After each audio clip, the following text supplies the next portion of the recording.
제21대 대선에서 이재명 대통령이 당선됐습니다. 과반 이상 득표할 것으로 예측이 됐는데 과반을 넘지는 못했습니다.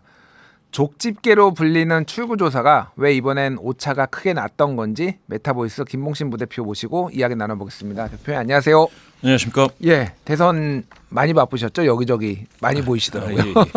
예, 모두가 바빴던 대선인데 여론조사 기관들도 어떻게 보면은 이제 이 선거철이 굉장히 바쁘고 그 정확성을 기하기 위해서 굉장히 노력을 많이 하잖아요. 특히 이제 출구조사 같은 경우에는 수십억 원의 돈이 이제 들어가는 거죠. 그러다 보니까 출구조사라는 게 뭐 다 아시겠지만은 투표를 하고 나온 사람을 붙들고 전국에 있는 투표소에서 앞에서 그 조사원들이 누구를 찍으셨습니까? 이렇게 물어보아 가지고 했기 때문에 그 샘플 크기가 뭐 8만 표 이상 이렇게 이제 되는 경우가 많고 그래서 그 정확도가 남달랐습니다. 2022년 대선에서는 지상파 3사가 조사한 출구조사에서는 0.1% 포인트 차이로 윤석열 후보의 당선을 예측을 했어요.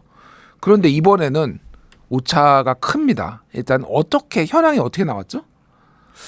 예, 이번 같은 경우에는 지상파 3사의 조사가 좀 오차가 좀 있었는데요.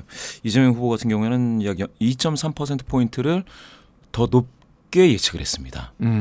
그러니까 이제 51이 넘은 거죠. 51.7%를 득표할 걸로 예상을 했지만은 실제로는 49.4% 정도. 예. 그렇기 때문에 이제 이게 2.3% 포인트니까 이게 방금 말씀하셨던 8만 샘플이 넘습니다. 그러다 보니까 오차범위는 상당히 좀 적어지는데요. 그러면 이제 플러스 마이너스 0.8% 포인트니까 오차범위 바뀌네요. 1.6보다 더 이제 벌어진 거죠. 예. 격차가. 그렇게 되면 이제 오차범위 밖으로 예측을 한 거가 되는데 그런데 이제 문제는 계약상으로 따지면 왜냐하면 이게 너무 크잖아요. 표본이. 예. 이러한 경우는 오차범위 그러니까 표본 오차라고 하는 오차범위는 이제 표본 오차입니다. 예. 그러니까 추출 과정에서 표본 수에 따른 오차인데 그게 아니고 조사 오차라는 게 따로 있습니다. 그거는 비표본 오차까지 포함해서 조사 오차를 가령 플러스 마이너스 0.8인데 거기다가 뭐 한 2 정도 더하자. 예. 그래서 플러스 마이너스 2.8로 놓자. 이렇게 만약에 협의를 했다면 그러면은 이거는 벗어난 거는 아니죠. 벗어난 건 아니죠. 근데 과연 그렇게 이게 이제 사실은 의뢰자는 방송국이고 예. 조사기관 세 곳에서 각각 계약을 해서 조사를 하기 때문에 이 어떤 규정이 있었는지는 알 수 없습니다. 예. 만약에 이게 오차범위를 벗어나서 틀렸다. 선두는 맞춘 거지만 그걸 틀렸다라고 하면 불행하게도 조사기관이 약간 좀 뭐랄까 벌금 비슷한 걸 냅니다. 예. 의뢰자한테, 그러니까 예. 방송국한테. 근데 지금 같은 경우에는 이제 알 수 없지만 여튼간에 2.3% 포인트 격차라면 방금 말씀하신 2022년도 윤석열 대통령이 당선될 때는 거의 맞췄거든요. 예. 거의 이거는 이건 정말 신의 손이다. 어떻게 이렇게 맞출 수가 있을까 할 정도로 맞췄는데 지금 그렇게 되지 못한 이유는 사실상 이 출구조사라고 우리가 생각하는 출구조사는 본투표 날에 출구조사가 가능합니다. 예. 사전투표는 출구조사가 불가능합니다. 그렇죠. 예, 규정상. 그렇게 되다 보니까 사전투표도 그냥 출구조사를 하면 아무 문제가 없을 수가 있습니다. 최근에는 투표 전체 하시는 분들 중에 한 40% 이상, 한 45 정도가 사전투표를 하시는 거거든요. 예. 사전투표를 하시기 때문에 그분들한테는 출구를 할 수 없으니 어떻게 물어봐야 되느냐. 전화를 해야 됩니다.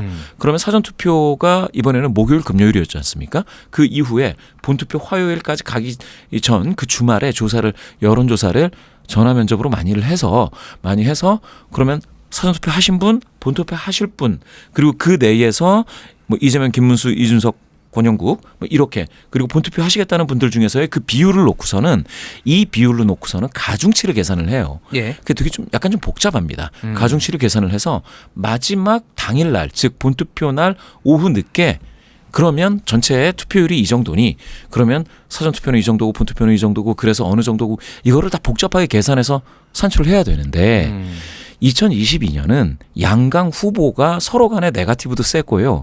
그러다 보니까 투표 현장에서도 마찬가지고 전화를 받을 때도 나 누구를 찍겠다라는 게 분명했습니다. 예. 그런데 이번에는 어떻게 되는 거냐면 제 생각에는 마치 샤이 보수 즉 전화조사에서 내가 김문수에게 투표를 했거나 내지는 투표를 할 건데 예. 그렇다라고 뚜렷하게 말씀하시는 분이 좀 적었던 것 같아요.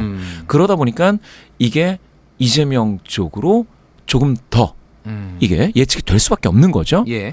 그 가중치가 그렇게 나왔던 겁니다. 그러면 샤이 보수가 등장한 이유에 대해서는 첫 번째는 김문수 후보가 윤석열 전 대통령과의 관계가 좀 청산을 하기는 했지만 예. 약간은 좀 미진한가 하는 분들 입장에서는 저희가 김문수 후보를 찍거나 찍을 생각이 있다 하더라도 조금 자기의 의견을 숨기는 샤이성을 갖게 된다. 그러니까 예를 들면은 예. 김문수 후보를 찍는 이유가 여러 가지가 있잖아요. 김문수 후보가 너무나 좋아서도 있지만은 이재명 후보가 싫어서 김문수한테 힘을 몰아줘야 되겠다. 하지만은 나는 비상계엄 내란에 대해서는 찬성하지 않아. 이런 분들이 있을 수 있다라는 거잖아요. 바로 그렇습니다. 그런 예. 샤이성이 하나 있고 앞부분에 말씀하신 그거 뭐냐. 김문수 후보를 생각하고 내가 찍는 게 아니고 전화조사에서는 누구에게 투표했느냐라고 못 묻고요. 예. 누구를 지지하느냐고 물어야 됩니다. 투표했느냐라고 물으면 투표한 사람한테 투표했다라고 하면 비밀 투표를 위반하는 게 돼가지고요. 예. 그러니까 이렇게 되는 것이죠. 나는 이재명이 좀 마음에 들지 않아서 다른 후보를 찍기 위해서 김문수를 찍는데 그래서 누구 지지하세요라고 물으면 나는 사실 누구를 지지해서 투표를 하는 게 아니게 되는 경우가 발생합니다. 예. 그러다 보니까 전화조사의 정확도가 살짝 좀 떨어지는 거 아니겠느냐. 이런 알겠습니다. 그런 이야기들이 좀 있습니다. 예, 뭐 여기에 대해서 어제도 잠깐 저희 방송에서 얘기가 나왔는데 막판에 이제 대구 경북 중심으로 해서 영남권에서 투표를 하러 본투표를 하러 8시 즈음 뭐 7시부터 해서 많이 나왔는데 출구조사 같은 경우에는 집계를 미리 마치잖아요. 그러니까 예. 5시나 6시쯤에 이제 맞춰가지고 그거를 또 분석을 해야 되니까 그래서 막판에 나온 사람들을 제대로 이제 반영을 못한 거 아니냐 뭐 이런 지적들까지 있습니다. 어찌됐든 이거는 차후에 좀 보완이 필요하겠네요. 그러니까 돈을 수십억을 쓴 건데 이렇게 부정확하다라고 예. 지적이 나오면은 그렇죠. 예. 대선은 조금 작은 선거라서 수십억까지는 아니지만 하여튼간에 10억은 훨씬 넘고요. 예. 예측조사 같은 경우는 그거보다는 예산은 좀 적죠. 그런데 예. 출구조사가 지방선거 같은 경우에는 정말 방금 말씀하신 몇십억이 됩니다. 알겠습니다. 방금 말씀드린 지상파 3사의 출구조사는 한국리서치, 입소스, 코리아리서치 인터내셔널이 3일 오후 6시부터 오후 8시까지 전국 325개 투표소에서 투표를 한 유권자 8만 146명을 대상으로 진행을 했고요. 오차범위 95% 신뢰 수준에 플러스 마이너스 0.8%포인트다. 요거를 알려드리고요. 자세한 내용은 중앙선거론자심의위원회 홈페이지를 참고하시면 되고요. 방금 예측조사라는 걸 말씀하셨어요. 예측조사는 출구조사처럼 직접 유권자들한테 묻는 게 아니라 그러니까 말 그대로 이제 예측을 하는 거죠. 그러니까 예측을 예. 어떻게 하는 건가요? 그러면 그러니까 방송 3사는 전화조사와 출구조사 두 개를 가지고 이제 가중치를 낸다라고 말씀드렸는데 예측조사 같은 경우에는 출구조사를 하지 않고 전화조사만 한다든지 아니면은 일부 조금 ARS 정도를 해서 예측을 한다든지 이렇게 될 수가 있습니다. 예.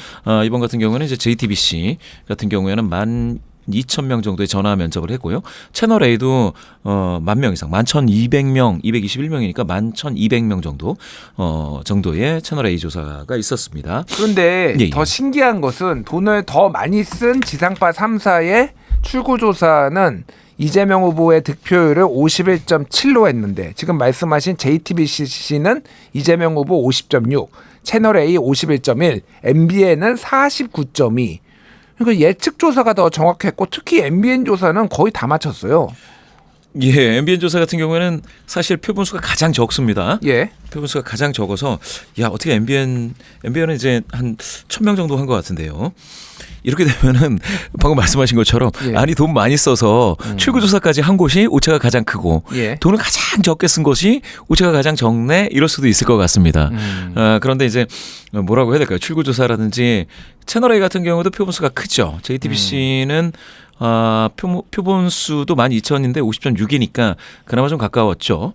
예, 가깝게 예측이 좀 됐습니다. 그렇게 따지면은 방금 말씀 주신 게 맞는데 MBN처럼 그러면 가볍게 조사를 한쪽에서 맞췄다라고 하는 것은 네. 제가 봤을 때는 그 정확하게 맞춘 거는 맞는데 그러면은 예측 중에서 10,000명 이상 조사를 한 방송 3사 JTBC 채널 A와는 조금 달라서 이 경우는 좀 뭐라 그럴까요? 과학적인 방법을 쓰지 않은 것은 아닌데 예. 조금 어떻게 보면은 좀 운도 좀 다른 결과가 아니냐 이렇게 좀 평가도 해볼 수가 있겠고요. 예.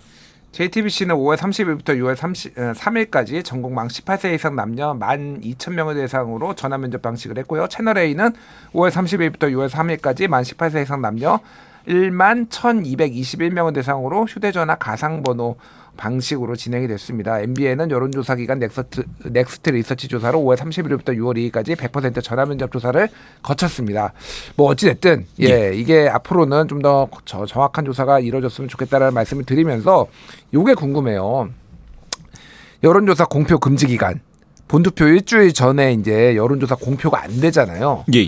그러면은 여론조사 기관들은 여론조사를 그래도 하잖아요. 예. 그리고 이게 뭐 나중에 발표되는 경우도 있고 아닌 경우도 있는데 제가 궁금한 거는 그 기간 동안에 여론조사가 그러면 어떻게 나왔고 그러면은 굉장히 여론조사 공표 금지 기간 직전에 있었던 이슈들이 어떻게 지지율에 영향을 줬는지 이게 좀 궁금하더라고요. 일단 나온 게 있나요? 그렇게?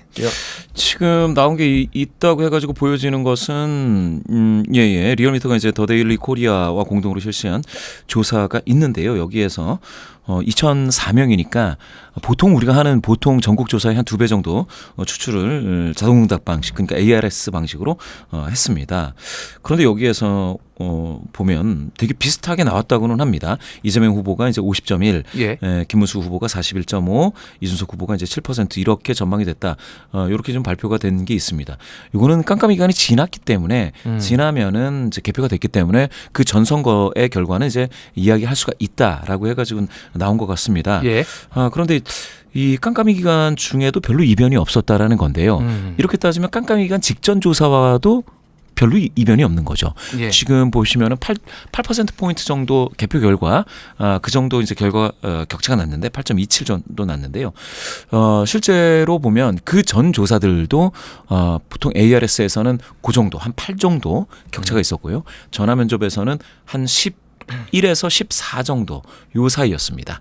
그렇게 따진다면, 이변은 없었고, 일부에서 얘기하는 국민의힘 김문수 후보가 골든크로스가 있었다라고 했는데 그런 결과가 있었다고 한다면 그거는 좀 관리가 좀 부실했던 조사가 아닐까 하고 짐작은 해봅니다. 알겠습니다. 그런데 대부분의 조사에서는 한 깜깜이 기간 전이나 깜깜이 기간 중이나 그리고 개표 결과나 대부분 비슷한 흐름이 유지가 됐던 걸로 보실 수 있겠습니다. 그러니까 이 와중에 있었던 거를 우리가 복기를 해보면은 일단은 마지막 3차 TV 토론 이후 다음 날부터 이제 여론조사 공표 금지 기간이었는데 그때 이준석 후보의 그 이제 여성 신체에 대한 발언 이게 이제 파장이 좀 컸고 그런 다음에 각 당에서 이제 이슈들이 하나씩 터졌는데 예를 들면은 민주당 쪽의 악재는 유시민 작가가 썼던 설란영 여사에 대한 약간 여성 비하, 노동 비하 뭐 이런 논란이 있었던 발언들이 있었고 뭐 김문수 후보 쪽에는 리박스쿨 뭐 이런 댓글 조작이 지금 조직적으로 이루어진 거 아니냐 김문수 후보가 관련이 된 거 아니냐 뭐 이런 논란들이 있었는데 뭐 이런 것들이 막 있었지만은 크게 영향을 주지 않았다 뭐 이렇게 봐야 되는 거죠. 그러니까 맞습니다. 그 영향 중에서는 그러면 이제 전체적인 흐름은 비슷하지만 김문수 후보가 약간 더 좋아지고 이준석 후보가 약간 빠지고 요 흐름이거든요. 그렇게 따지면은 사실상 이재명 대표가 가지고 있었던 표는 많이 빠지지는 않았는데 조금 빠진 정도고요. 그거는 제가 제 느낌에는 방금 주신 그 논란 속에서 그 답은 있을 것 같고요. 그리고 이준석 후보의 표가 의외로 좀 빠져서 김문수 쪽으로 갔다라고 하는 거는 아무래도 사표 방지 캠페인 효과가 일부 나타났을 것 같고요. 또 이준석 후보의 3차 토론에서의 그 어떤 뭐 젓가락 발언 이런 것들에 의한 이준석 후보의 표가 더 확장될 수 없는 상황이었던 것은 맞는 것 같습니다. 그 전에 그 JTBC 메타보이스 여론조사에서는 이준석 후보가 12%까지 찍었었잖아요. 맞습니다. 그러니까 굉장히 상승세였는데 어쨌든 그거를 결과적으로 비교를 해보면은 지난번에 대선 당일날 이제 김두수 개혁신당 고문이가 아니라 특보가 나오셨는데 3%포인트 정도 빠진 것 같다. 그 발언으로 인해서 이렇게 개혁신당 내부에서는 분석을 했다라는 거예요. 그게 그러면 합당한 건가요? 그 발언으로 인해서 좀 빠진 거는 영향이 있는 건가요? 그러면? 없지는 않은데 3% 정도 빠지는 충격은 있을 수가 있는데 그렇다면 그 영향 때문에 빠져서 김문수한테 갔다라고 하기에는 좀 어려워요. 그게 만약에 빠지면은 표가 이제 없어지거나 그러니까 무효표가 되거나 그러니까 기권을 해버리는 거죠. 투표를 안 하거나 이재명한테 가거나 권영국한테 갈 법한데요. 그런 발언의 내용으로 보면 그런데 그렇지 않고 김문수로 빠졌다라는 거는 제 느낌상 이거는 사표 방지 캠페인에 의한 것이 더 맞다라고 예. 볼 수 있습니다. 예, 뭐 이게 사실 정확하게 모르는 거죠. 우리는 정확하게는 알 수 추정을 없죠. 이제 그렇게 했다 보면 될 것 같고, 출구조사가 이제 유용한 것이 이 지역별로 이제 얼마나 득표를 했는지는 이미 본투표에서도 이미 다 지역별로 집계가 되니까 나오지만은 세대별로 성별로 어떻게 집계됐는지는 이건 안 나오잖아요. 그러다 보니까 아무래도 출구조사에서 나온 결과를 가지고 우리가 해석을 할 수밖에 없는데, 출구조사에서 연령대별로 어떻게 표심이 드러났는지, 누구를 지지했는지, 이게 좀 극명하게 세대별로 좀 갈렸다면서요. 예, 그렇습니다. 세대별로 깜짝 놀랄 정도예요. 이렇게까지인가라는데, 이 출구조사로 해서 나왔던 걸 보면 40대, 50대 중에서는 이재명 후보에 대한 지지가 70%가 넘습니다. 물론 이제 50대 여성에서는 68이니까 70이 좀 안 되지만 대략 한 70 내외구나라고 볼 수 있는 게, 40대 남녀가 모두 다 72%대고요. 50대 남성은 71.5, 50대 여성은 68.1이니까 굉장히 높은 비율입니다. 예. 이거 상당한데, 그런데 그럼 70세 이상 에서는 반대로 이제 김문수 후보가 남성 중에서 65.8, 여성 중에서 62.6이니까 예. 한 10분 중에서 6분 이상을 김문수 후보 쪽으로 갔다라는 것이죠. 그런데 또 2030은 양상이 좀 다르고 여기서 성별로 또 갈립니다. 예. 20대 남성은 37.2가 이준석, 36.9가 김문수, 예. 둘이 양강이에요. 20대 남성 중에선. 이재명 후보는 24%니까 좀 더 낮고요. 그런데 20대 여성은 깜짝 놀랄 일은 20대 여성 중에 58.2가 이재명. 예. 그러니까 20대 여성 중에 10분 중에 6분이 이재명. 그리고 김문수는 25.3, 이준석은 10.3이니까 이준석 후보는 20대 남성에서 얻는 표의 거의 이거 뭐 4분의 1 정도 된다고 해야 될까요? 그 정도만 여성 중에서 얻고 있다. 이렇게 보시면 되겠고요. 그렇군요. 비율로. 예. 30대 중에서는 30대 남성 중에서는 이재명 37.9, 김문수 34.5니까 둘이 양강인데, 이준석 후보도 여기서 25.8이니까 30대 남성 중 4명 중에 1명이 이준석 후보를 찍습니다. 그런데 여성 중에서는 이재명 후보가 또 10분 중에 6분 정도 되는 57.3이에요. 예. 그러면 남녀 간의 차이는 상당히 크게 나타난다. 특히 2030 세대에서는 남녀 간의 차이가 극명하게 드러났다. 이렇게 좀 요약을 할 수 있을 것 같은데, 예. 그 지난번 2022년 대선에서도 그 출구조사를 보면은 20대 남성과 20대 여성이 대략적으로 20대 남성은 65%의 비율로 윤석열 후보를 찍었고, 20대 여성은 65%의 비율로 이재명 후보를 찍었단 말이에요. 이미 그거는 그러니까 계속 지금 비슷한 패턴으로 지금 극명하게 갈라지고 있다. 이번에 20대 남성의 경우에는 2명 김문수, 이준석을 지지한 걸 보면은 거의 보수가 70%가 넘어요. 예. 지금 나온 걸로 보면 확실히 20대 남성의 보수화, 뭐 이게 뭐 가치 중립적으로 좀 보수화가 확실하게 진행이 됐고, 이거에 대한 또 다양한 분석들이 있는데, 뭐 오늘은 여기까지만 하고 다음에 제가 또 그런 세대 전문가를 모시고 한번 어떻게 이거를 바라봐야 되는지도 한번 더 얘기를 나눠보도록 하겠습니다. 결국은 이게 국민의힘의 입장에서는 장기적으로 약간 뭐라고 할까요? 좀 긍정적인 신호는 아닌 것 같은 게, 70대 이상에서 이렇게 높은 표를 어차피 1인 1표기는 한데, 어쨌든 이제 이 시간이 지나면 지날수록 70대 분들이 결과적으로 이제 사망을 할 수밖에 없잖아요. 그러니까 생물학적으로 이제 그렇게 되면 한 해에 보통 30만 명씩 보통 이제 사망자가 있는데, 그러면 그 중에 4분의 3은 국민의힘 지지고, 그러면은 이거는 새로운 어떤 유권자층을 지금 발굴해야 되는 거 아닌가요? 국민의힘은? 그렇죠. 그래서 말씀 주신 2022년은 이준석 당시 대표가 2022년 대선을 이끌면서는 세대 포이론으로 지금 방금 말씀 주신 20대 남성, 30대 남성들의 표를 가지고 민주당을 압박했던 게 사실입니다. 그리고 그게 어느 정도 효과를 얻었다라고 볼 수 있는데요. 이번에는 그 포위망이 완전히 찢어져 있는 상황이 돼가지고 이재명 그 후보가 완전히 완승을 거뒀죠. 예, 그렇게 따지면은 국민의힘은 사실 방금 말씀 주신 것처럼 계속 이와 같이 가면 결국 불리하게 되죠. 불리하게 되고, 지금 20대 남성이 이렇다라는 거는 청소년 중에서도 남녀가 비슷한 규모로 지지세가 이렇게 분산된다는 건데, 그러면 이준석 후보 같은 경우에는 개혁신당 앞으로는 그 조금 더 새롭게 유권자로 편입되는 젊은 세대들 중에서는 높은 비율로 얻을 수 있다라는 겁니다. 물론 그렇다고 해서 과반이 되는 것은 지금 아니지만 네. 상당히 뭐 높은 비율이죠. 알겠습니다. 지역별로 좀 뭐 짧게 보면은 이게 또 좌우가 갈렸다 이런 게 많이 나오더라고요. 지도에 이제 득표를 더 과반으로 한 후보를 보면은 오른쪽은 빨갛고 왼쪽은 다 파랗고 대체적으로 이렇게 나오더라고요. 맞습니다. 오른쪽에 강원, 대구, 경북, 부산, 울산, 경남 이렇게 6군데의 광역이 빨간색이다라고 해서 김문수 후보가 여튼 조금이라도 상대적으로 좀 더 높은 비율로 얻었다라고 되는 건데요. 대략 좀 붙은 곳은 강원과 울산 정도이겠습니다. 나머지는 조금 더 벌어졌고요. 역시 대구, 경북에서는 이재명 후보가 30% 선을 못 넘었습니다. 예. 그래서 20% 중반대인데 물론 2022년보다는 조금은 좋아졌다 이렇게 좀 평가해 볼 수 있겠습니다. 그렇지만 옛날에 2027년이죠. 대선이 끝나고 나서 2028년 지방선거에서 대구와 경북을 뺀 나머지 모든 광역을 민주당이 먹는 정도로 지방선거를 압승을 했었는데 예. 그러면 이번 대선 결과를 가지고 내년 지방선거를 예측했을 때는 과연 민주당이 그 정도까지 할 수 있느냐에 대해서는 조금 갸우뚱하고 있습니다. 2018년 지방선거 말씀하시는 예, 거죠? 2018년 지방선거처럼 되기는 쉽지는 않을 것 같다. 그거를 말씀해 주시는 이유는 2017년 대선, 2018년 지방선거가 거의 딱 1년 정도의 시차를 두고 열렸고 이번에도 지금 내년 지방선거가 대선과 1년 정도 시차를 두기 때문에 그거를 말씀해 주시는 거잖아요. 맞습니다. 예. 근데 역대 선거를 보면 어쨌든 집권 대선을 이긴 정당이 1년 안에 열린 선거, 그게 총선이 됐든 지방선거가 됐든 대체로 승리를 좀 크게 하는 경향이 있었잖아요. 했죠. 예, 맞습니다. 예, 국민의힘 입장에서는 어쨌든 굉장히 뭐 정치야 생물이고 변수가 많지만은 발등에 불이 떨어졌다. 당장 지방선거도 뭐 그렇게 그렇죠. 봐야 될 것 같네요.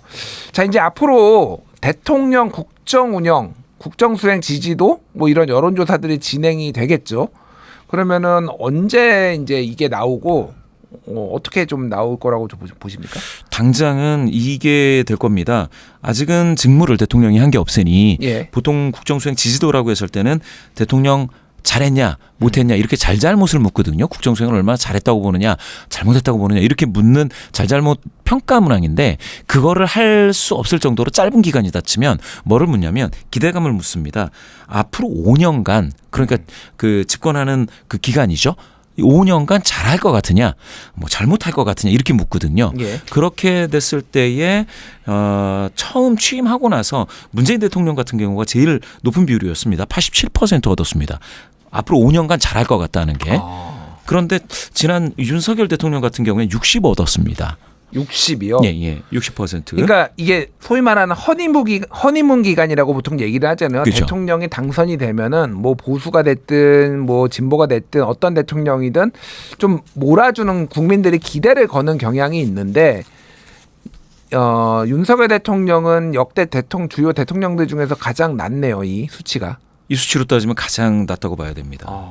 그러니까 이거는 0.73%포인트로 좀 초박빙으로 이긴 데다가 그동안의 어떤 선거전에서의 어떤 감정들, 그렇죠. 뭐 네거티브 이런 것들이 좀 영향을 미쳤다 이렇게 봐야 될 것 같네요. 아주 정확히 보셨습니다. 예. 그런데 그렇게 봤을 때에 이게 그냥 윤석열 대통령이 처음 이 조사를 했을 때는 윤석열 대통령은 그나마 인수위 기간이 있었지 않습니까? 예. 그러다 보니까 잘하고 있느냐를 한 번 더 물어봤거든요. 이게 직무로 잘할 것 같다는 기대는 60인데 예. 평가는 또 한 52 나왔었어요. 당시에. 예. 그러니까 평가가 기대감보다는 약간 낮게 형성이 됐다 이렇게 보시면 되겠는데요. 예. 이번에는 평가는 문항이 들어가기가 쉽지가 않아서 아마 누군가가 이 조사기관이 내일 아마 한국갤럽이 발표할 수도 있을 텐데요. 그렇게 되면 잘할 것 같으냐라고 하는 기대감 문항을 넣을 것 같습니다. 예. 그렇게 되면 모르겠습니다. 이번에는 방금 말씀 주신 것처럼 보수 성향이신 분들 그 김문수 후보를 지지하셨던 분들이 아예 좀 응답을 좀 안 하실 수도 있고요. 뭐 응답을 한다 하더라도 지금 말씀 주신 것처럼 한번 그래 기대는 해보자라고 응답하실 수도 있어서 그러면 60%, 70, 80 이렇게 올라갈 것 같고요. 예. 예, 참고로 박근혜 대통령은 79, 이명박 대통령이 79 수준이었습니다. 문재인 대통령은 인수위 없이 출범한 것이 이재명 대통령하고 비슷하고 그리고 일단 이 대통령 탄핵으로 인한 거였는데 기대가 지금 87이라서 주요 대통령 중에서 가장 높았다 이렇게 말씀드릴 수 있고요. 이 조사는 한국갤럽이 2022년 5월 10일부터 12일까지 1,000명을 대상으로 전화 면접 조사였다. 이제 윤석열 대통령 직무수행 요거를 물어본 거를 말씀드립니다. 자, 이제 앞으로 그러면 이재명 정부 이제 많은 일들이 있을 텐데 어떤 것들이 보통 이 직무수행, 국정수행 지지율에 영향을 그동안 줬고 어떻게 좀 예측을 할 수가 있을까요? 임기 초반엔 인사 문제가 가장 강했고요. 그래서 그 대통령을 평가하는데 긍정평가뿐만 아니라 부정평가도 전부 다 인사 문제 때문에 긍정한다, 부정한다 이렇게 나오게 됩니다. 예. 그런데 이번에는 다른 이슈들도 있는 것 같습니다. 뭐 그 여당이 이제 됐는데요. 더불어민주당이 국회에서 여러 가지 법안을 처리하는 부분에 있어서도 아마 평가가 될 것 같고요. 예. 그리고 이재명 대통령이 굉장히 좀 민생 이슈에도 지금 그 주력하고 있는 것 같아서 그게 만약에 긍정 요인으로 작용할 수 있을지는 또 지켜봐야 될 것 같습니다. 알겠습니다. 또 오늘 이제 국회 본회의에서 내란 특검, 김건희 특검, 최상병 특검 그래서 맞습니다. 세 개의 특검이 동시에 굴러가는 또 이게 초유의 상황이거든요. 이게 네. 이런 일들이 또 앞으로 국정수행 지지율에 어떤 영향을 미칠지도 지켜봐야 될 것 같습니다. 예, 지금까지 21대 대선 표심 분석 그리고 앞으로 이재명 정부 지지율 예측 이야기 나눠봤습니다. 김봉신 메타보이스 부대표님 감사합니다. 감사합니다.